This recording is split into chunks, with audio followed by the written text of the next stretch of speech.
Matamgi Manipuri Wari channel asibu tabiriba khwai pumnamakpu taramnok chari ngasi amuk lawbirasi Ngamba 38 subatangka Yaifaril office tani taramba thabak loishili meeting ama chatnaba haiduna Melay sumapanda mana tawgadaba mayamda sinarangwadaba pumba amatta wattanaba haiduna stenlangi Yaifaril room dagi tholai mamittu koilai leiduna Melay buthirae Melaysu sinagadaba pumba sinaramlaga magi bag amadi files loge haidana lakpada Yaifaril ga thengnaduna punna thokminarae Yaifaril da muktang wari sage haina khanbani adubu matang amai cha dabana tanjami phangphangdre Melaydu Gari manungdani driver na gari du thauri maningdana ani du fami Melayna laptop tu tawduna kari no mayam ama meeting da tawgadaba du macha khaina takli Loibaga laptop to khumjinduna thamkhraba matung minute khara leiraga tapna kaurae Sir wafam amta haijage yagadra Hayo Sir aina thabak tokdringai Yare hairanu ai taningmagi mutta leitre Wadu fattatuna hairae Melaydu wadu makha samthanaba honai Sir aina haiduse Yare ai taba pamdri hairanu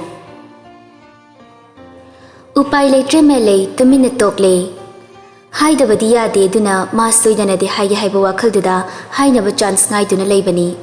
hauzik haibada wa fawba haidringai hana request tawgadabadu reject torakpaduda Melay haidre tumina leire next chance soina ngairigi khalle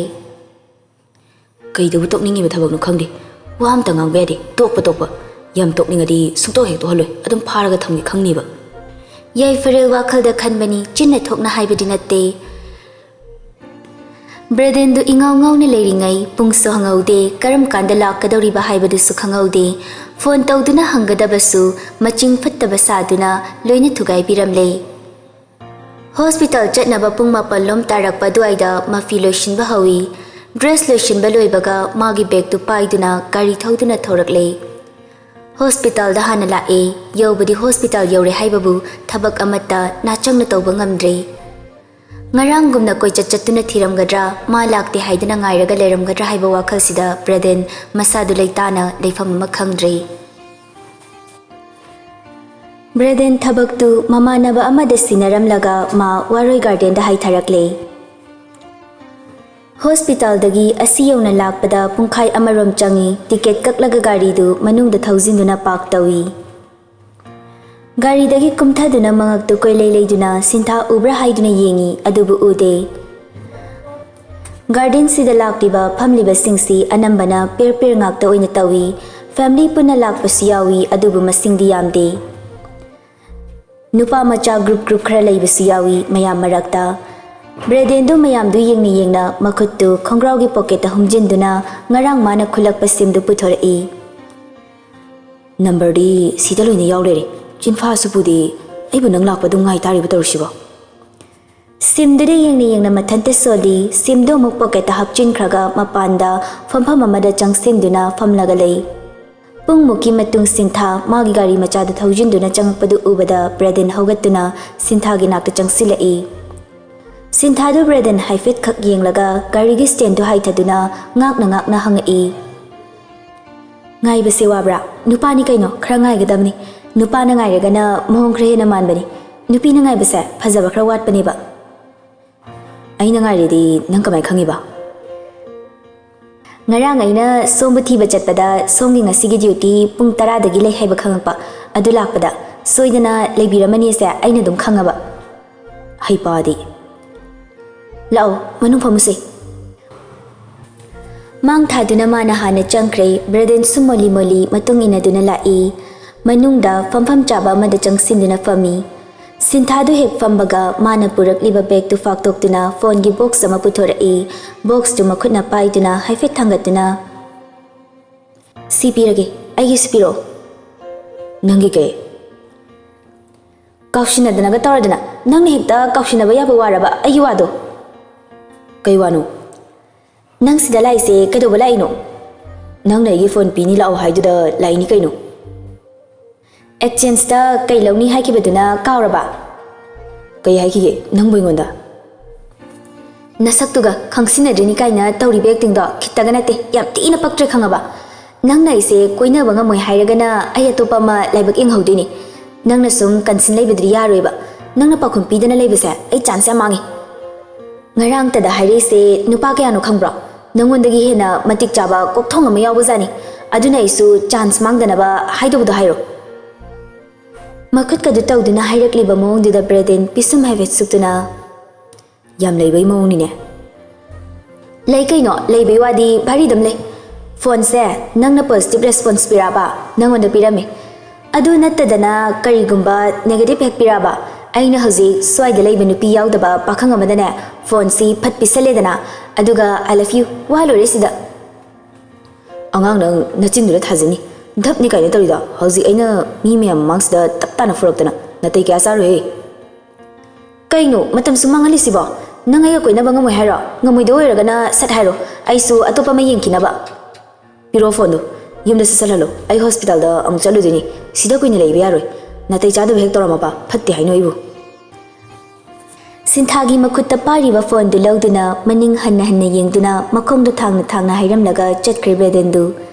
Sinthadu mamonga tawduna makhongdu amagi mathakta ama fatlon khatuna makhuna maningda ngaktuna nangna ngamya ponte aingondagi nanthokpa ngamsu ngamoidabada tawrisi nupa mana ikaibiga tawra chatkreba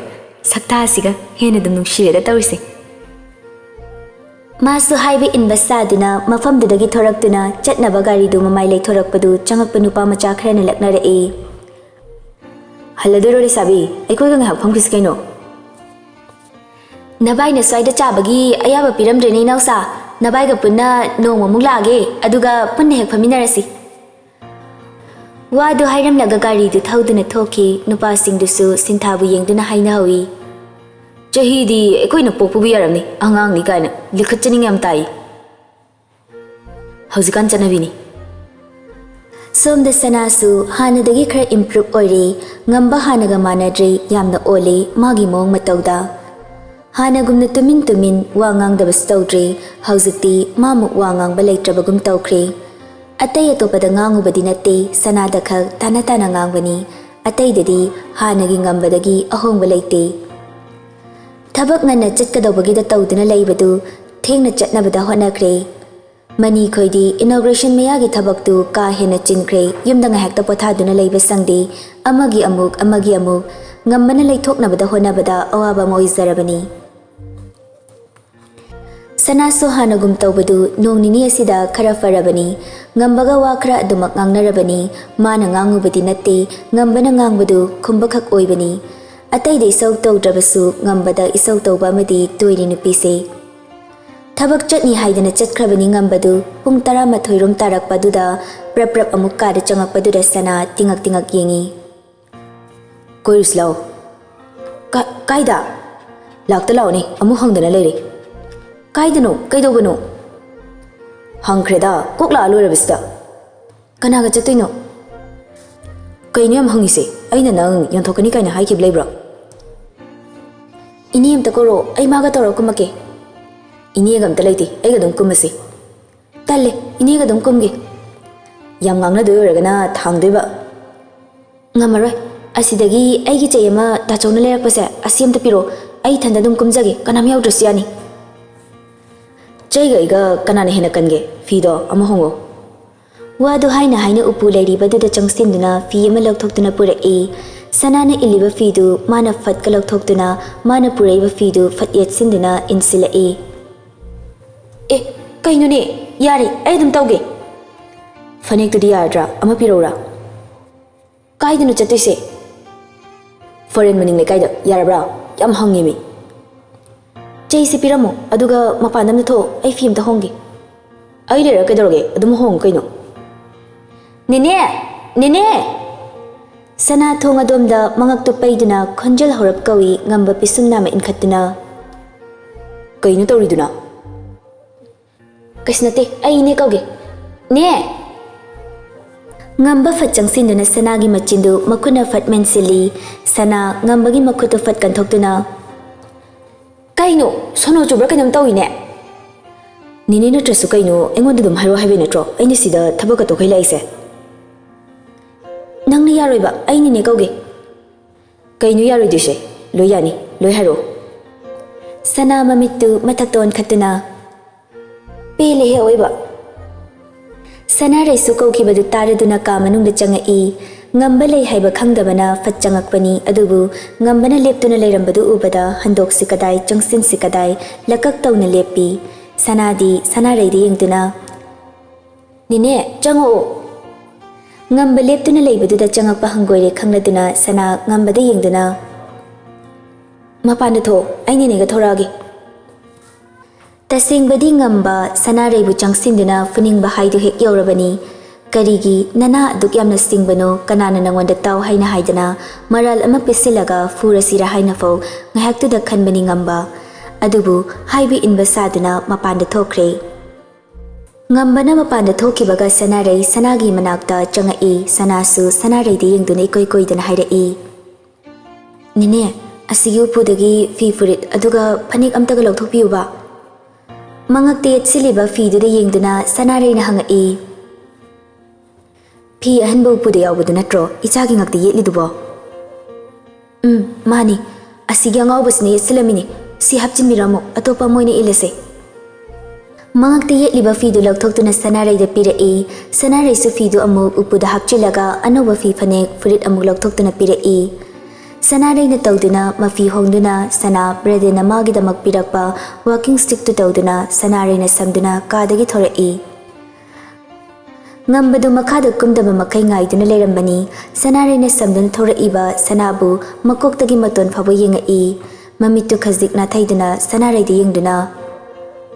ayo kumagini yarni sanarai sungambana hairabaduda sanagi makhutta konduna ngaklambadu thadoklaga makhada mana hana kumkhre ngamba changsinduna sanagi koktu makhut anina amuktang nanthaduna hairai kokti samjit hapa kawrmalene farini tawse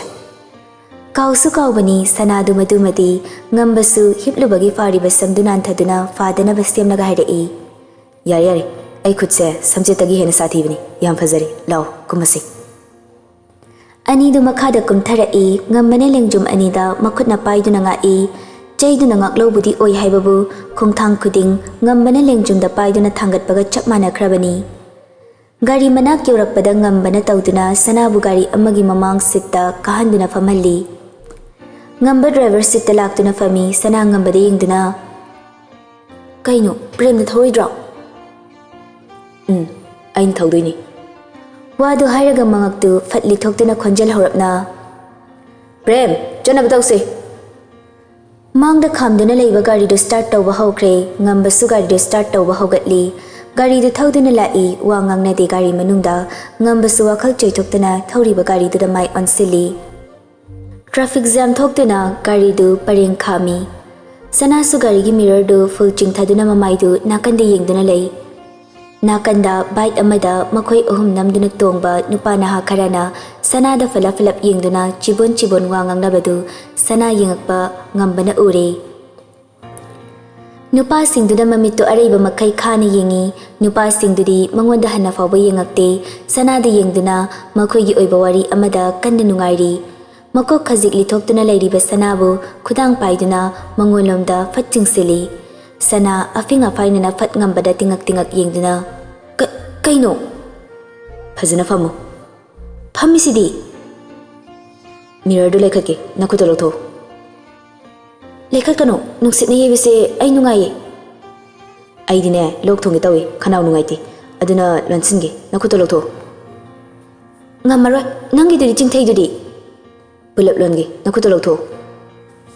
haina magi side ki mirror do fatching khatli sana sasuktuna yenglaga makhut lokthoi sana gi makhune hek lokthokibaga ngamba haifet non thaduna sana de yengi manupa singda mamit khani yenglamlaga mirror do chingkhatli ngambane yengliba mit yengduda sana do karino kanada yengi bano khanduna onthokduna yenglakpada nupa ahum do urure nupa singda haifet yenglaga ngambada mukyengai ngambagi suksukpa matawduda mangaktu amuk hut leiduna nupa singduda yengi yam yengingbro ngambana hariba wadu mangondara natraga nakanda leiriba nupa singdudara haibagi mawangda sanado amuksu fat onthokduna yengui handamuk mana amuk onthorakpadi ngambadu phone tawduna leirami Ngamba sumangak to haifet chepthaduna khamliba gari machaduri yengduna Black color gi bullet ama aigina kanda leribun pasingse kadai dunoma accident tholo yamthina sokhandrabasu mamit faudi tanghanbe Wadu haibaloibaga phone du kai sana ngambada mamit lak thoktuni yenglaga kai no kanana kai accident no Ngamba khumde mamai du chungring yengduna lei mamang da leiriba gari singduna thauba hobaga mas start tawduna thauba hogatli Makoina sum thauduna lakpadu ngasagi bullet tusu makoigi matung inaduna thaurakpagum nakanda dum inarai Ngambadi madu ubada aroibi thadana sauningkhre makut namana steering do paiduna makut namana phone du lakthokduna muksu call tawi Haujumak tawro Wadu haibaga mu phone du kai sanadi tasengna gyan min ngawa makai ngambada yengi ngamba sanada hanna yengdi amuk nakanda thauriba gari du dadi yengi Makoigi mamang thana thauriba makoigi khongloi gari du speed khar taptharakduna makoina thauriba gari gi oirom side bullet na thauriba domda leishinduna thaurai ngambana thauriba duga manana sum thauraga maning oirapna laiba bullet tu gari du mang tung khangda pangthat thatli Driver du premni sana magi hekna kanda tawbo ibana ui mirror du chingthage haidana tawbadu asomda ngambana lok hana tawshinduna leiramle Lok untahamu Ngamba khumbidi hanna fawba yengbirakte premna thauriba gari duna khangthau amuk thaugat break khangfa amuk fa tawduna bullet thauriba nupa duda sum khatnaba hawi inkhalakpa oibagi hena singnaba matau utuna bullet thauriba singdusu gari du prem thauriba dudagi hengatuna thaunaba honarai prem di nokfet putawi bullet tuna yangna makhoidagi hena bahaidana thaugalakpa duda mas speed tu kankhatuna bullet na hengat handa thawi Tata ama makoy ani na thaugalakpa duda masagi speed amada thaubaduda prem gi gari du speed khara hanthai bullet tudi yangna sum thaugalakpada nakandagi hengatnaba honarakpaduga nakanda tata ama leibaga leithokpa leita sorok mayai duda sitli fana sangna Sana tawriba matawdu ubada mihun sudre ngamba machinna mafaigatuna noklaga gari du thauduna dumak lakle Kaina tawrise moina nangwanda kai harage nangna sumai tawrise Sana du sauna ngambada chairei Yenghaidaba potami tarubagi maralni Nangwanda kanamtana yengba yadrabo kanam yengba yadragadi mapan thoktana dum leiro kaidobagi mapan thokleino Aingonda yengbadi kaisu kaide aduga nangwanda yengbadi yaroi aigi mitna fawba ayaba fangdriba nangwanda makhoigumbana yengba yaba natte Angawbadawna nangi oiba samsara amada leibadawna hek tawradana nachin pandaba narol thoktaba midawna hek tawradana Ngambadu khumlaktre sana khoidau sauningbagi sakfamda dumak leikre gari du thauduna laklaga building amagi mamangda khami yumuina leiba natte shopping gumba tawnaba mafam mali yengbada poster ama fawba thetpadi thette Ngambana hana kumthaduna laklaga sanagi thongdu hangdoke haidana lakpadu sanana masana hangduna kumtharai Ngambana samduna manungda changai anidu matungdana angang khara inaduna Hana lalakani haibagi pau fangwa mali moi kharana makoibu oknaba ngaiduna leirami sanana khangbadumak chumme shopping tawfamni ka hena masanali yengbada tinglawa fawba ngakta oi madula leiriba singdu Atopa customer amatta leite leiriba haibabu changa iba makoi kharadu khakka leiramliba staff sing aduga khakni changsinuna sofa amada famthei anidu Kaidawuna kunis talaise nangna thanda dum satpe yadro ekadawi pureinu Konjal di tapna konthokti sauningna haidai sanadu ngamba makut oidu tingthoraktuna sanagi lengjumda haifel konboi kaiboi thamai sana pisum suktuna thamak iba ngambagi makuttuda yengi ngamba lepliba staff singduda yengduna Noi madam da pakkadaba chanagadaba setnaba litnaba tongnaba sinaba each and everything loina puthoro Sana mamit lauktoktuna ngambada yengi ngamba su fat yengaktuna Adudai nangna pamba khalo yaidana ko Damba ekoi slebe yaba natro Prem na farak fuduna hangzilai ngamba prem da yengduna Yai Ayam tapamdi Sanana tablab ngamba khaktana wamong da hayrakpani ngambadu tana tada basaduna staff singduda yengduna mong hayrai Magini haina puthorakadoриba khudingmaktugi chanaba aigisi yakadabni aingonda chanaba dress to the yengbada couple ni haiba khangnaba combination duni aina pamisi